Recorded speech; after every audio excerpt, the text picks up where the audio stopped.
Hello and welcome. Here's what's happening right now. A possible thaw in the icy trade relationship between Canada and the United States.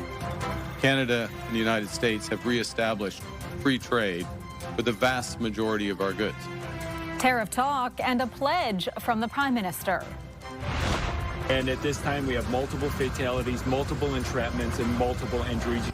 The frantic effort to free trapped survivors after a Niagara Falls bus trip turns deadly.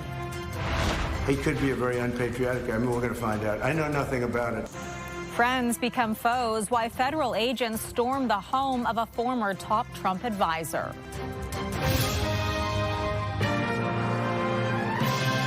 CTV National News with Heather Butts. Mark Carney is taking a new approach in these stalled trade talks with the United States by extending an olive branch of sorts. The Prime Minister announced Canada will remove retaliatory tariffs on some products, those that comply with the existing free trade rules. CTV's Abigail Beeman now on the announcement and the hope for positive outcomes. Abigail. Heather, after a phone call with U.S. President Donald Trump yesterday, the Prime Minister is trying to sell Canadians on the idea that no new deal with the United States is the best trade deal in the world. We're matching what the United States has done, what the President has done. We have the best deal of any country with the United States right now. As of September 1st, Canada will drop counter-tariffs on U.S. goods covered by CUSMA. Those have been an irritant for Trump, and the Prime Minister indicated that in their Thursday phone call, Trump said getting rid of them would kickstart negotiations. Carney saying they're now intensifying. In the Oval Office, the President now saying he wants to be very good to Canada. He's removing his retaliatory tariffs, which I thought was nice, and we're going to have another call soon. Yeah, we had a very good call. You're getting closer towards an agreement on trade? I like him. Carney is trying to sell this as matching the U.S., using that word multiple times, since the U.S. has no tariffs on CUSMA-exempt goods. But the tariffs that remain from the U.S. on steel and aluminum are higher than Canada's. We're not raising those today. We've matched the tariffs on autos, similar structure as the U.S. We do have a difference between our tariff on U.S. steel and our tariff on U.S. aluminum. Those are part of the intensive discussions that were underway right now. Ahead of the announcement, the Prime Minister brought Cabinet together in a virtual meeting, and the minister responsible for U.S. trade briefed the rest of caucus after. Carney also said the renegotiation of CUSMA could take as long as 18 months to work out. Trade experts say what happens there will be the real issue for the long term. The Prime Minister is also promising a new, quote, industrial strategy in September for all sectors hit by tariffs, mentioning autos and agriculture in particular. The Prime Minister has long talked about diversifying trade partners in the face of the U.S. trade war, and next week he heads to Germany to work on that, bringing along a handful of key ministers with him. Heather? Abigail Beeman in Ottawa, thank you. Opposition leader Pierre Poilievre responded to what he called concessions by the Prime Minister. Mr. Carney being the negotiator he promised he would be, that he would get something after giving something. But not so. Today we learned that it has been yet another capitulation and climb down by Mark Carney. His elbows have mysteriously gone missing. Poilievre pointed out that Carney did not get anything in return for the removal of tariffs and says today's actions continue the, quote, weakness Carney has shown on the world stage. U.S. medical officials have given an update on victims of a fatal bus crash in upstate New York. We have some folks that have some extremity fractures. 2 patients are in the operating room right now, one with internal injuries that are being managed and one with a severe extremity injury. And then we have several folks still getting evaluated. No word on the number of fatalities, but police have confirmed 1 child is among the deceased. 16 people were sent to local hospitals. Rescue efforts are underway to free multiple passengers still trapped. The crash happened early this afternoon on the I-90 eastbound highway in Pembroke, New York. That's 45 kilometers east of Buffalo.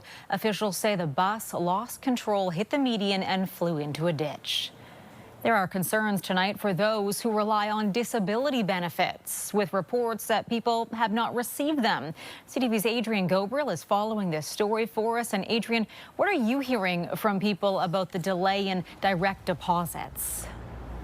Heather, viewers from across the country have been reaching out to us. Their bank accounts empty, with no answer as to when vital disability funds will be deposited. Canadians who depend on federal disability benefits have been left with an empty feeling at the ATM this week. I checked and it's not there, and I went, okay, no breakfast.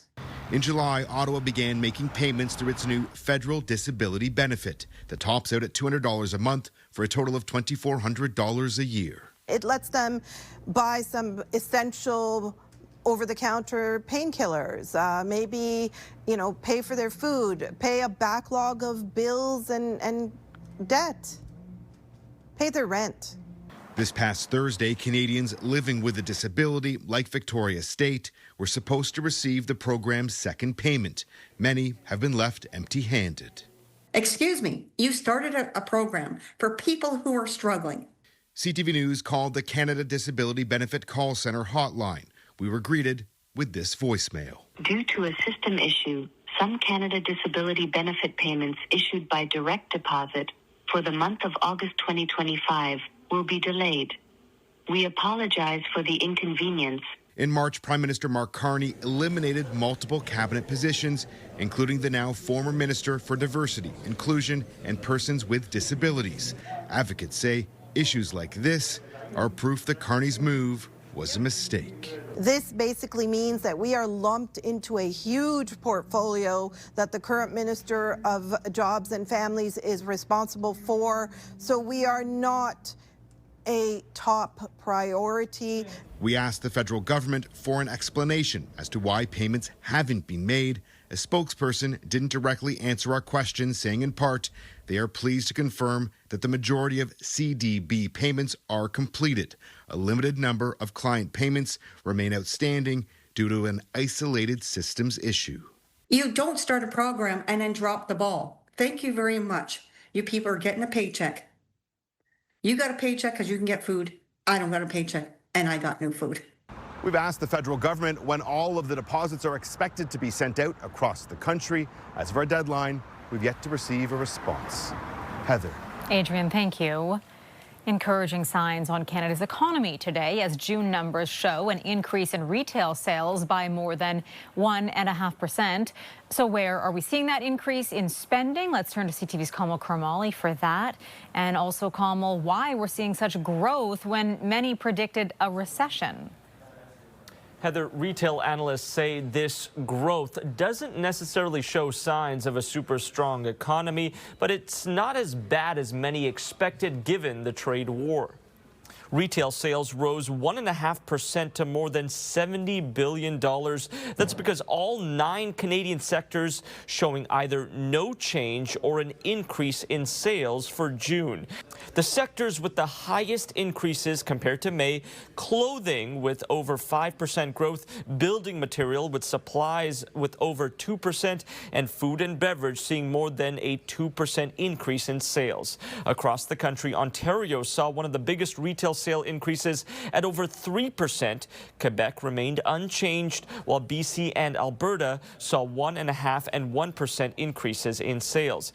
In May, retail sales slumped, dropping more than 1%, largely because of a fall in vehicle sales, with tariffs on aluminum and steel and the trade war playing a role. But for June, auto sales remained mostly unchanged, climbing less than 1%. If we talk about, for things from a consumer standpoint, we are still seeing wage gains happening. The labor market is starting to, contract a little bit, but not a heck of a lot yet. It's mostly concentrated in tariff-related sectors where we're starting to see the bleeding happen. And so as a result, consumers are still spending. And as minor as these increases are, retail sales are actually expected to drop again in July by about 1%, according to Statistics Canada. Heather. Kamal Karmali in Toronto for us this evening. Thank you. John Bolton, once a former national security advisor to Donald Trump and now a staunch critic of the president, had his home and office raided by FBI agents this morning. Officials say he's under investigation for allegedly disclosing top secret information. CTV's Judy Trin is outside Bolton's office in Washington and joins us now. Judy, what more can you tell us? Heather, as you know, I'm just outside Bolton's office, which is just behind me right here. What I can tell you is that critics say this move is less about an investigation into classified material and more about political intimidation.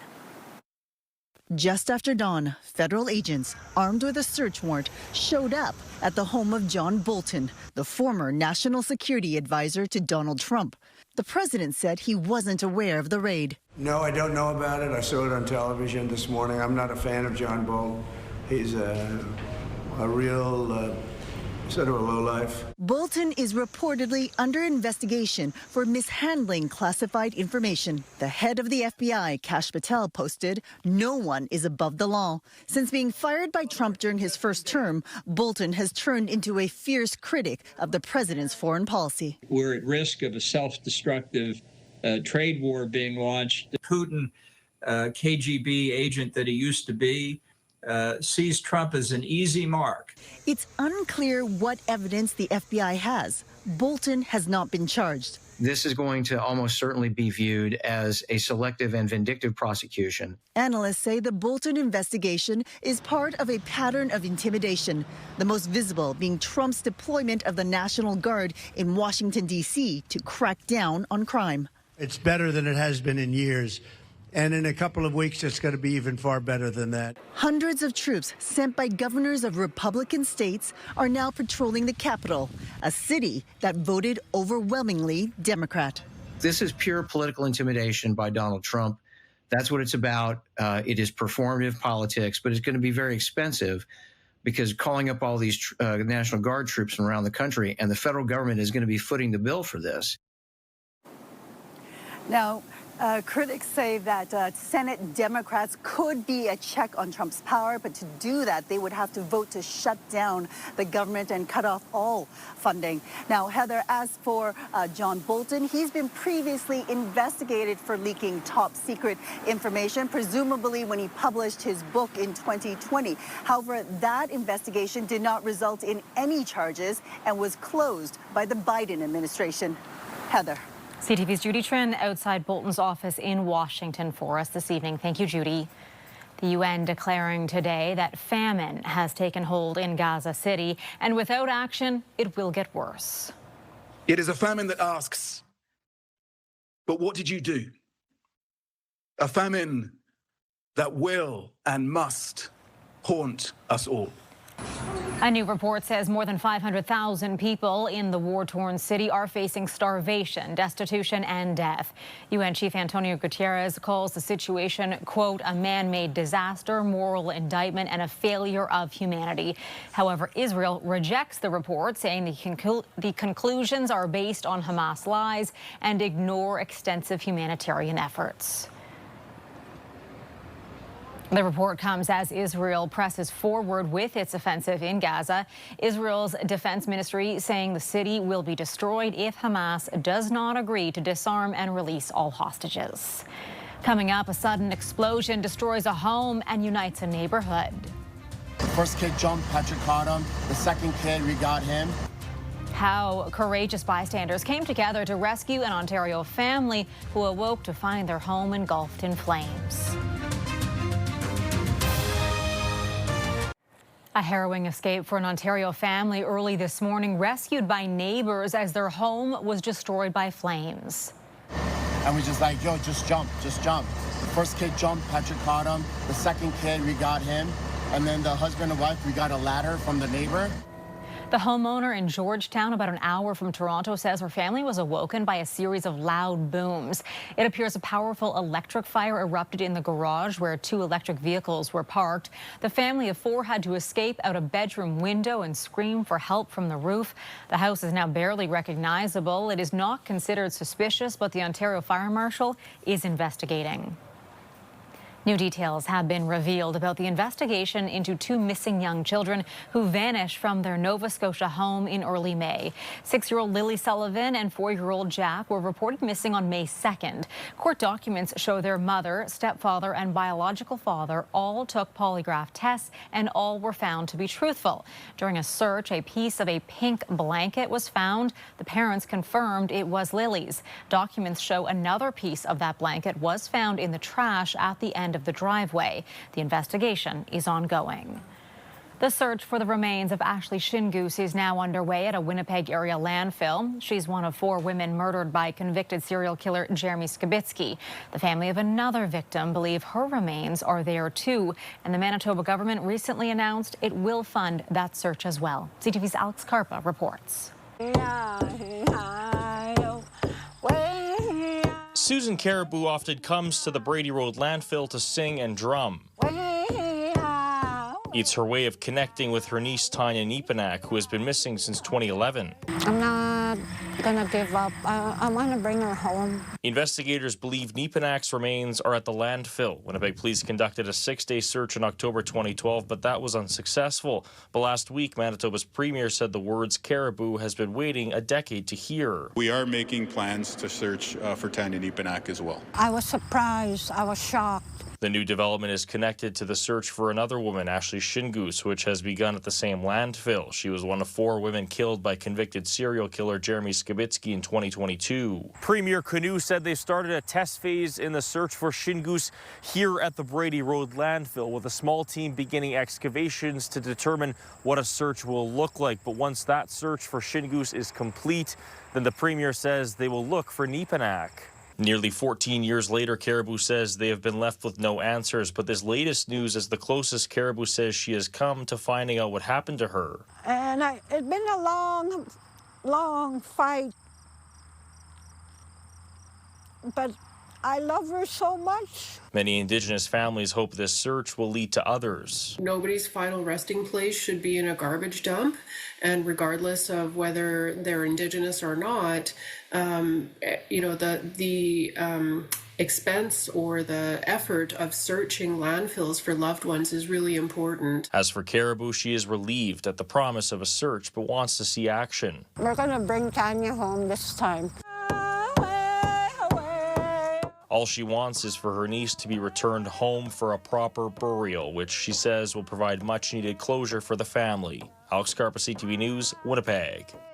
Still ahead, farmers in BC take a final stand to protect their flock. What opponents of an order to cull hundreds of ostriches are planning next. A British Columbia ostrich farm says the fight to save hundreds of its birds is not over, even after being dealt a major blow. The federal appeal court ruled this week that the Canadian Food Inspection Agency's order to kill the ostriches over an avian flu infection can go ahead as planned. CTV's Andrew Johnson now with the latest twist in the fate of the ostrich herd. Andrew. Heather, the farm says it isn't out of options yet, and it's asking supporters to come camp out at the farm and protect the birds. These ostriches have been on death row for 8 months since an avian flu outbreak at the Universal Ostrich Farm last winter. The Canadian Food Inspection Agency ordered the surviving birds destroyed, but the owners have been fighting the cull in courts. Now the farm has lost its federal appeal. The CFIA now has the legal green light. We are essentially just sitting open ducks in a field. A field the farm wants filled with supporters in case the CFIA shows up before its lawyer can file for an emergency order to again stall the cull. Please come and camp.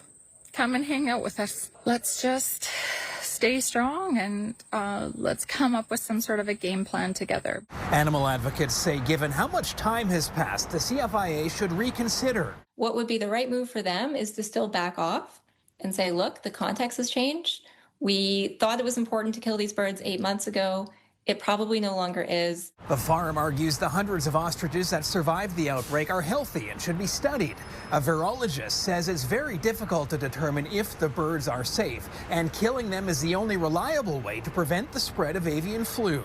This is not for the purpose of killing innocent ostriches. It's for the purpose of protecting all Canadians, all Canadian poultry operations, other Canadian ostriches, and Canadian wildlife as well. The farm says it is also reaching out to high-profile U.S. supporters, including members of the Trump administration. As for the CFIA, it will only confirm whatever is decided will not be revealed to the public in advance. Heather. Andrew Johnson, thank you. After the break, the biggest unofficial sport at the Canada Games. The competition is heating up thanks to some little souvenirs that are fostering big friendships. Intense trade negotiations have dominated the headlines for months now, but deals of a different kind are being struck in Newfoundland, where hundreds of athletes have converged for the Canada Games. And the hot commodity trading hands there, official pins. CTV's Garrett Barry got a lesson in the art of that deal today. Take a look. In this early morning lineup, dozens wait for a chance at an exclusive Canada Games souvenir pin. Zyler O'Meara can't pass up this chance to make a few side deals. I'll do it for if you put this one in.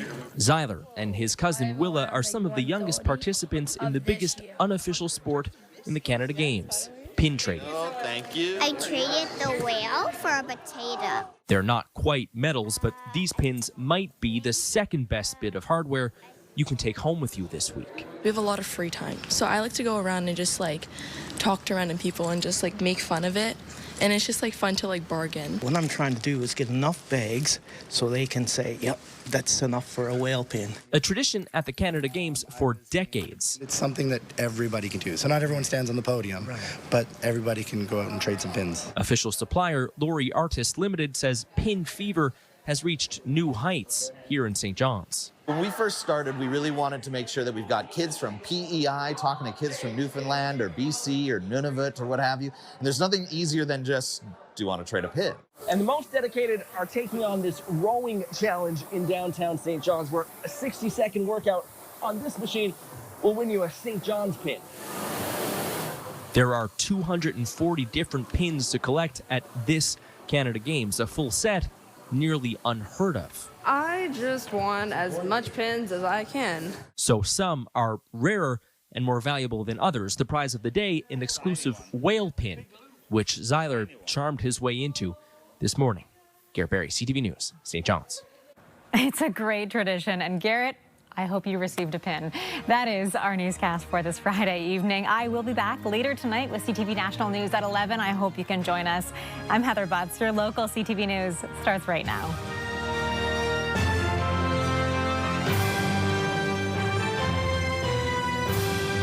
CTV National News, Canada's #1 newscast.